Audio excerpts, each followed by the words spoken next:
Thanks to our friends at The Motley Fool for sponsoring this video. Visit fool.com/Rive to receive the top 10 stocks to buy right now. Okay, so let's leapfrog here subject matter, Scott. I think it more evenly segues into what we're talking about. You talked about Coinbase a little bit getting into the NFT space. They have the Coinbase wallet where you can do things. And Apple, not really a fan and wants in on the action. Yeah. So Brian Armstrong tweeted, or maybe it was from the Coinbase wallet account, that Apple held up a Coinbase wallet update because Apple wanted to take 30% of the gas fee for transferring NFTs. Now, just to kind of give you an idea of what exactly that means. On Ethereum, if I send an NFT from myself to John, let's say, there's a gas fee. That gas fee might be 30 cents. It might be $5. It is not paid in US dollars. It's paid in Ethereum. It is literally gas that the people running the blockchain, it's what they're paid to help run the blockchain, to validate blocks. Apple said, we want 30. What was that? And it varies. And it varies. It varies depending on the usage of the blockchain. Yeah.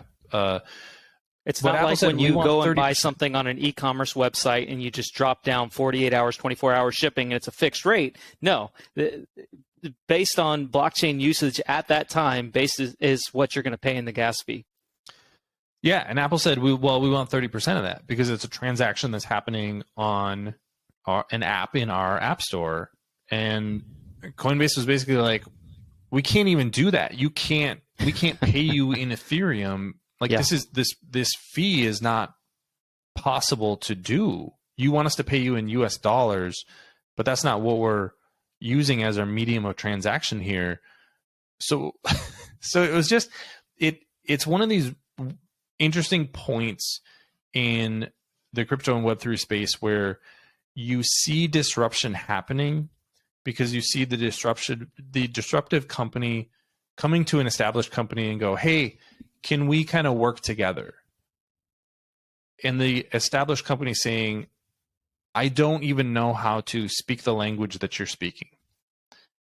And I think that's kind of what we're seeing here is that Apple is very stuck in their 30% App Store ways.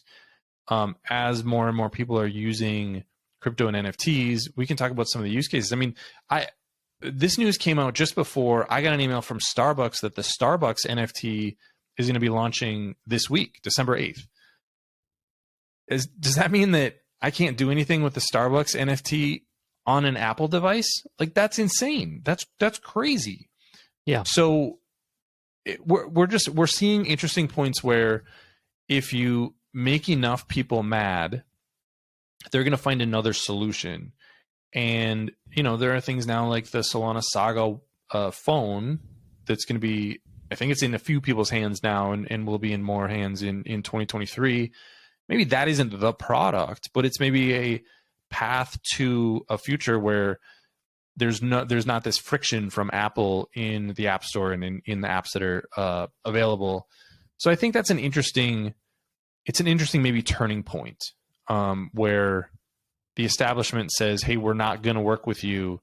And these upstarts, Coinbase is still technically kind of a startup, has got to say like, well, now we got to figure out a way around you. And that's where innovation happens. That's where disruption happens. And so I think it's an interesting point of conflict for both companies. What did you think about that? Because I think, this is two companies you follow. Yeah, I mean, you don't want to over dramatize it at this. We don't know what's going to happen because of this, and we don't know if this is just an oversight on Apple's part, just kind of a, lost in the chain of command here. This decision went out, and once you get people actually thinking about it, it's going to change. At the same time, Coinbase is the player in the cryptocurrency space as far as a company goes. They are the player.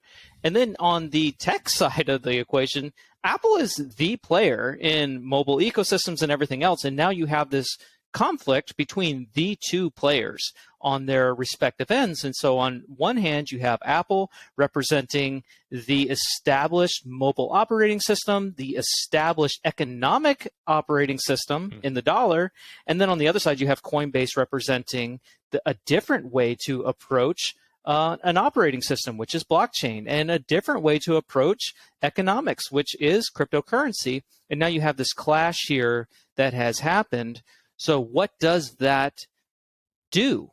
Does it get to the point where Apple does take the hard line here, and it does cause the player in the cryptocurrency space to branch out?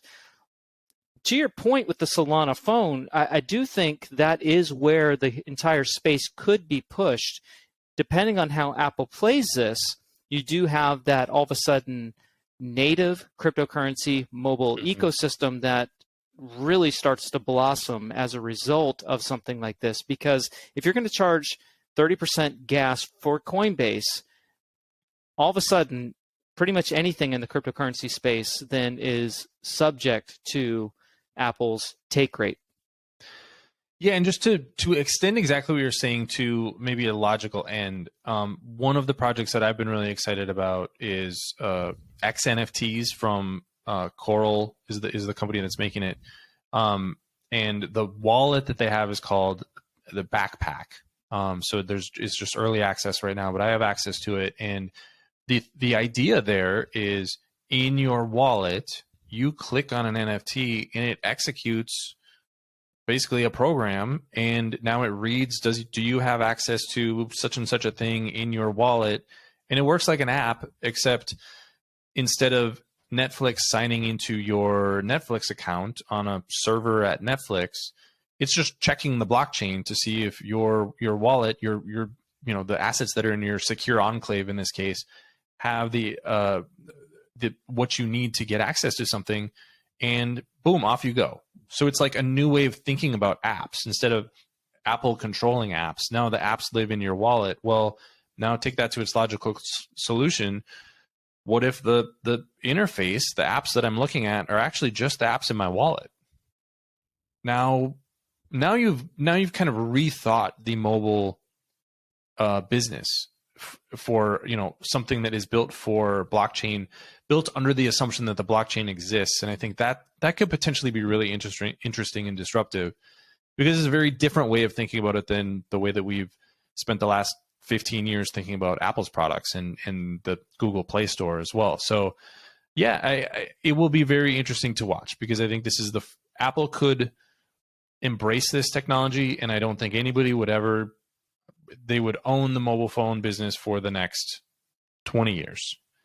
Or they can fight it, and then somebody else is going to figure out solutions around them. And this is the way disruption happens, and we will see. Absolutely. Hey, it wasn't that long ago when BlackBerry and Nokia were the kings of the mobile industry, right?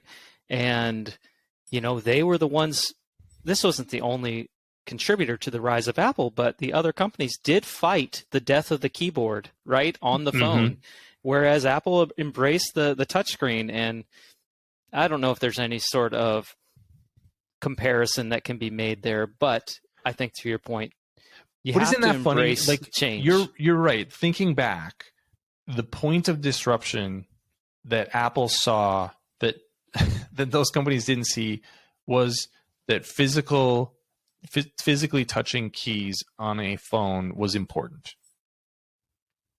Like, if they would have embraced that, I think a lot of people thought that, Palm's OS was better than Apple's and things like that. So yeah, maybe this is a point where, another company comes in and says, hey, you know what, this is the point of disruption for Apple. It could be the chink in the armor, so to speak. Absolutely. We will see. So stay tuned to see if Apple keeps fighting the blockchain.